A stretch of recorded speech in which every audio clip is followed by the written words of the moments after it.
ug imposible nga ingala niya ang iyang iglesia sa Roman nga ang mga Romano man gani ang nagpatay niya.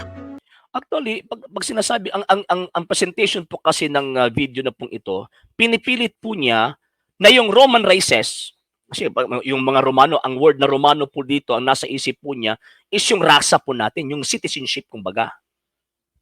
And at the time, yung mga Romano, under po sila ng Roman Empire na pinamumunuan ng emperador, hindi po ng Santo Papa.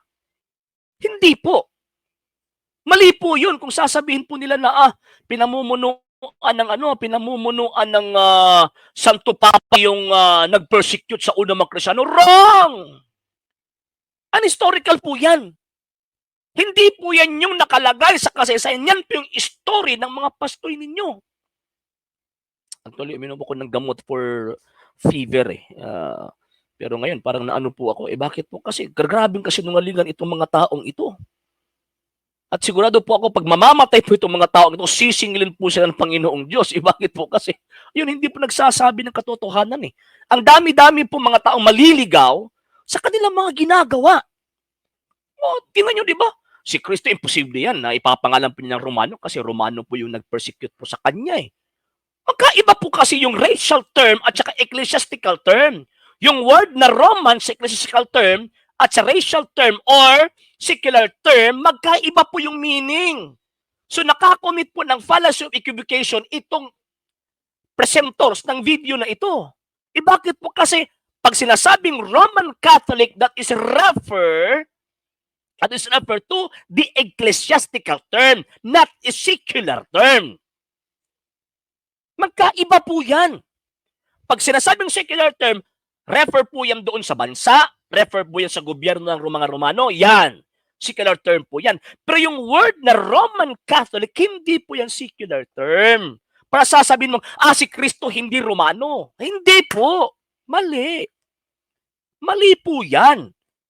The word Roman Catholic, it is not a secular term. It is an ecclesiastical term na, yung binasa ko po natin po kanina, na ang ibig sabihin, the word Roman was inserted to signify that the authority of the church centers in the Bishop of Rome, who from the time of St. Peter has always exercised the primacy of jurisdiction within the church.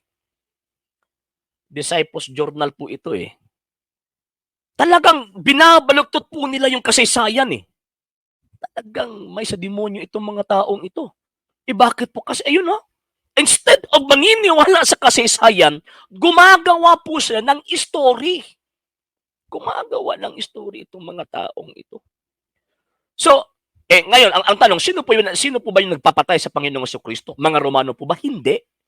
Ang nagpapatay ng ating Panginoong Jesucristo, yung mga Hudyo. Ang executor lang yung mga Romano. Bakit po? Bakit po yung mga Romano po yung tinatawag na executor? Kasi at the time, yung tinatawag na Israel, colonized po sila from the Roman Empire. So ang merong kapangyarihan at that time to execute a capital punishment, wala pong karapatan, wala pong kapangyarihan ang Israel to execute capital punishment.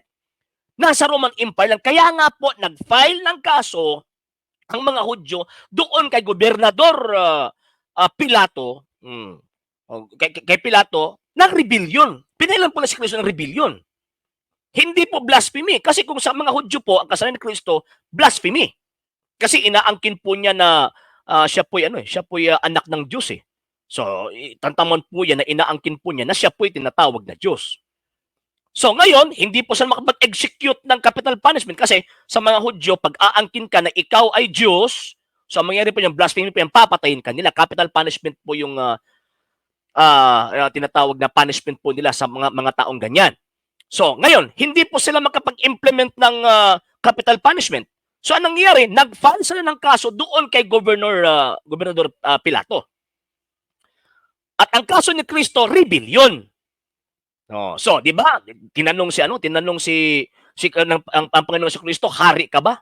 Sabi ng Panginoon sa Kristo, sinabi mo na hari ako. Saan ba yung kaharian mo?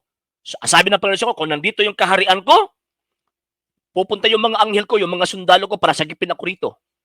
Oh. So ibig sabihin, hindi po religious ang case ng Panginoon Kristo sa harap ni Poncio Pilato.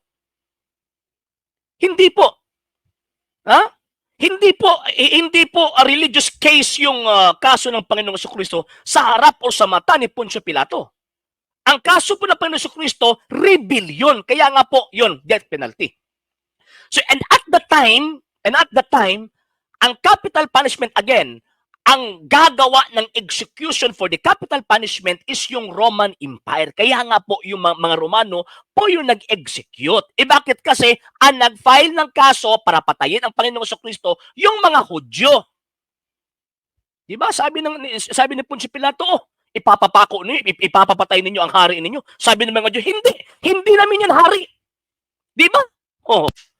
So, yan po yung problema ng mga taong ito eh. Gumagawa ng story.